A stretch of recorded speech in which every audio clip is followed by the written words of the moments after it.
I'm sorry. Is that some kind of prop?" The voice, slick with condescension, cut through the stale air of the courtroom. It belonged to Judge Albright, a man whose tailored suit seemed to be holding in a surplus of self-importance. He leaned forward over his polished oak bench, his gaze fixed on the small, unassuming piece of metal hanging from a blue ribbon around the old man's neck. Martin Kelly said nothing. At 87 years old, he had learned the value of silence. His hands, gnarled with age and memory, rested on the wheels of his chair. He sat perfectly still, a small, quiet island in the sea of bureaucratic indifference that was courtroom 3B on a Tuesday morning. The judge was speaking to him, but Martin's eyes were focused on the American flag standing in the corner, its colors looking tired under the fluorescent lights. "Sir, I am addressing you," Judge Albright snapped, his patience already a distant memory. The bailiff, a portly man who had been half asleep moments before, shifted his weight, the leather of his duty belt groaning in protest. "The rules of this courtroom are clear. No hats, no sunglasses, no decorative medallions. Remove it." Martin Kelly's public defender, a young nervous man named David, shot to his feet. "Your Honor, my client, Mr. Kelly, is not wearing it as a decoration. It is a part of his identity. A military commendation of, I don't care if it's a key to the city council." Albright cut him off, waving a dismissive hand. "This is a place of law, not a parade ground. It is a distraction and a transparent attempt to curry favor with the court. It will not work. Now take it off, or I will hold you in contempt." The charge against Martin was almost laughable. A citation for an overgrown hedge. A neighbor new to the area had filed a complaint with the city, and Martin, having missed the initial notice while at a VA appointment, now found himself here, in front of this petulant man playing king. The judge's demand hung in the air, thick and unpleasant. The other people in the courtroom, a collection of tired faces waiting for their own minor tragedies to be adjudicated, began to murmur. They looked from the judge's angry, florid face to the old man in the wheelchair. Martin's expression remained unchanged, a stoic mask of quiet dignity, but his silence seemed to infuriate the judge even more. "Did you hear me, old man?" Albright's voice rose, losing its polished edge and revealing the raw ego beneath. "Are you deaf as well as stubborn? Bailiff, assist the defendant in complying with the court's order." The bailiff lumbered forward, his face a mixture of reluctance and duty. He stopped beside Martin's wheelchair, his large frame casting a shadow over the old veteran. "Sir," he said, his voice surprisingly gentle, "you heard him. Let's not make this difficult." Martin finally turned his head, his pale blue eyes meeting the bailiff's. He didn't look at the judge. He didn't need to. He knew the type. Men who mistook authority for honor, who confused a robe for a mantle of wisdom. He had seen them his whole life, in and out of uniform. "This medal," Martin said, his voice raspy but clear, each word carefully chosen. "This medal does not come off." Judge Albright's face turned a shade of crimson. "That is a direct refusal of a court order. That is contempt. I am warning you, Mr. Kelly. You are trying the patience of this court. What is that thing anyway? Some VFW prize for best parade float?" A few sycophantic chuckles echoed from the prosecutor's table. David, the public defender, looked horrified. "Your Honor, that is the Medal of Silence, counsel. I am done with this." Albright pointed a trembling finger at Martin. "One last chance. Remove that trinket, or I will have you escorted to a holding cell where you can sit and think about what it means to respect the law." The word trinket landed like a physical blow. For the briefest of moments, the drab courtroom dissolved. The smell of disinfectant and old paper was replaced by the scent of cordite and hot foreign dust. The judge's sneering face was gone, replaced by the grim, sweat-streaked face of a four-star general. Martin was 20 years old again, standing on a makeshift stage on a forward operating base.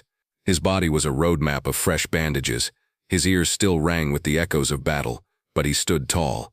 The general's hands were heavy and sure as he draped the blue ribbon over Martin's head, the star-shaped metal cool against his skin. "Son," the general had said, his voice thick with emotion, "your country can never repay you, but it will never forget."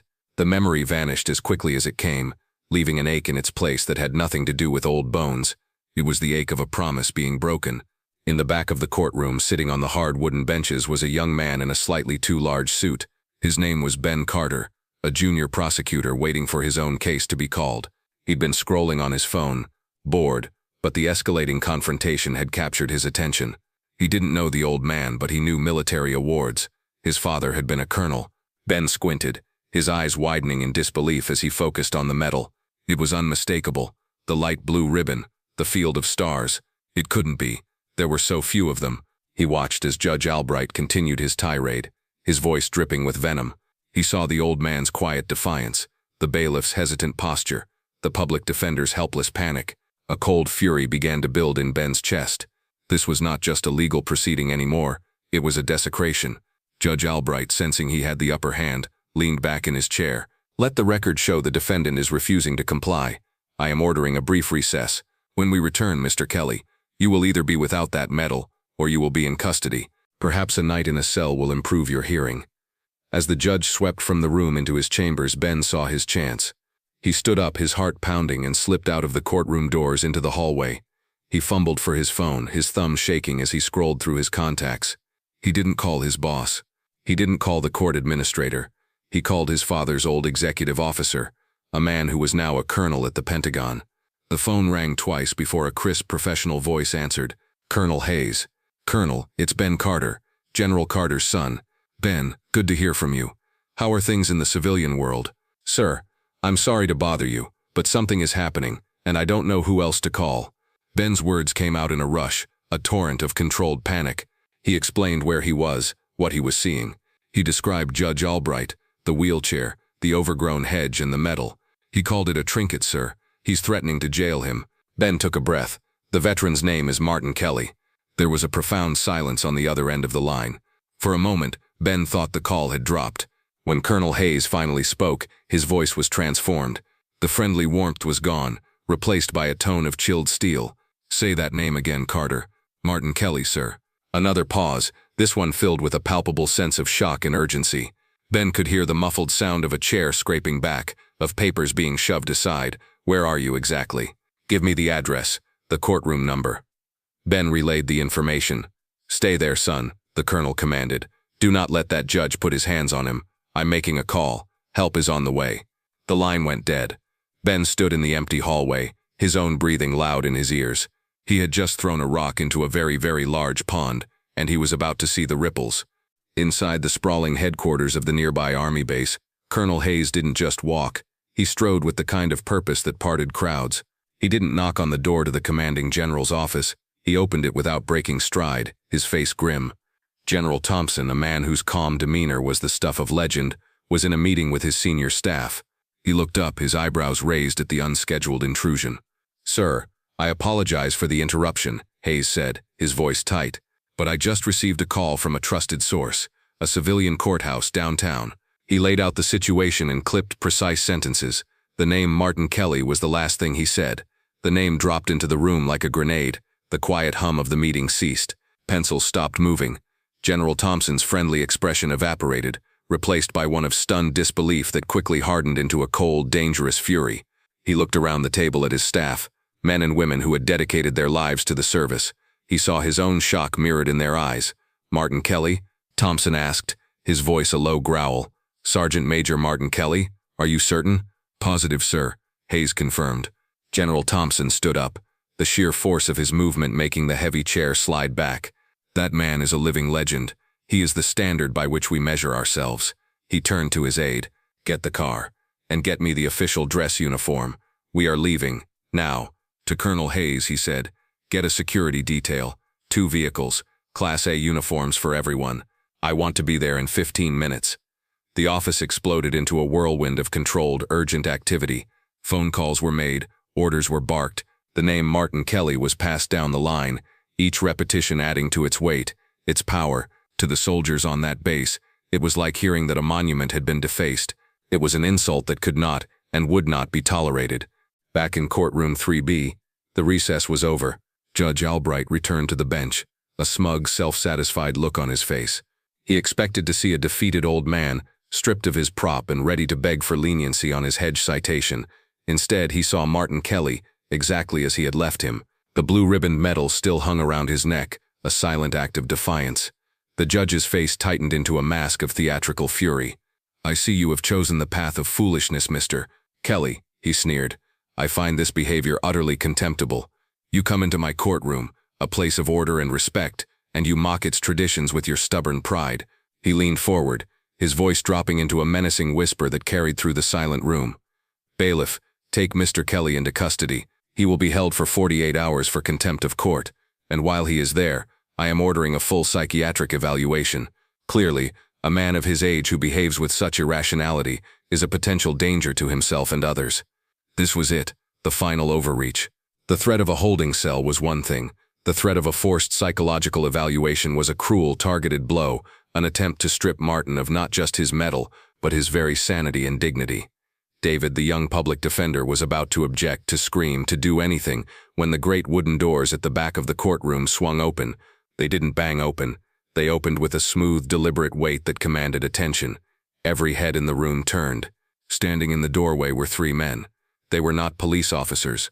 They were soldiers, dressed in the impeccable dark green fabric of the Army's Class A service uniform.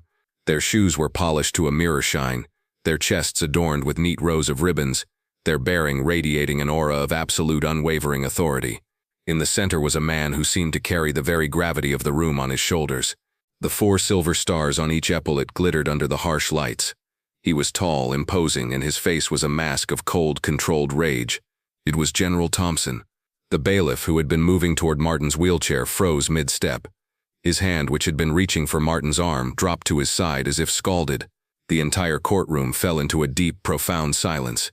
The only sound was the rhythmic, powerful click of the 3 men's dress shoes on the linoleum floor as they advanced down the central aisle. They did not look at the judge. They did not acknowledge the bailiff or the lawyers or the stunned onlookers. Their path was direct, their focus singular. They were walking toward the old man in the wheelchair. General Thompson stopped directly in front of Martin Kelly. For a long moment the 2 men simply looked at each other.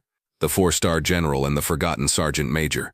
A silent conversation passed between them, a shared understanding forged in a world far removed from this shabby courtroom.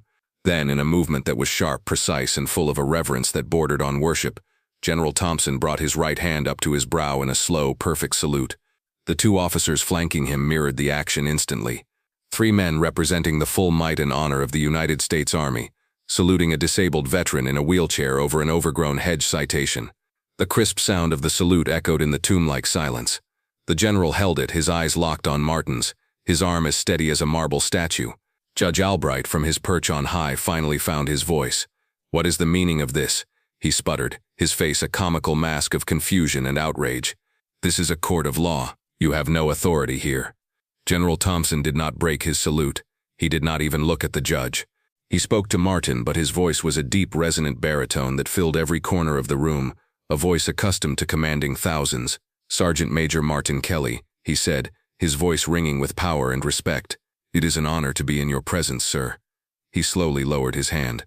He then turned, not fully to face the judge, but enough to make it clear who he was now addressing. He looked out over the stunned faces in the gallery. "For those of you who do not know," the general began, his voice a lesson in controlled fury, "and for the benefit of the court, let me tell you who this man is. This is Sergeant Major Martin Kelly.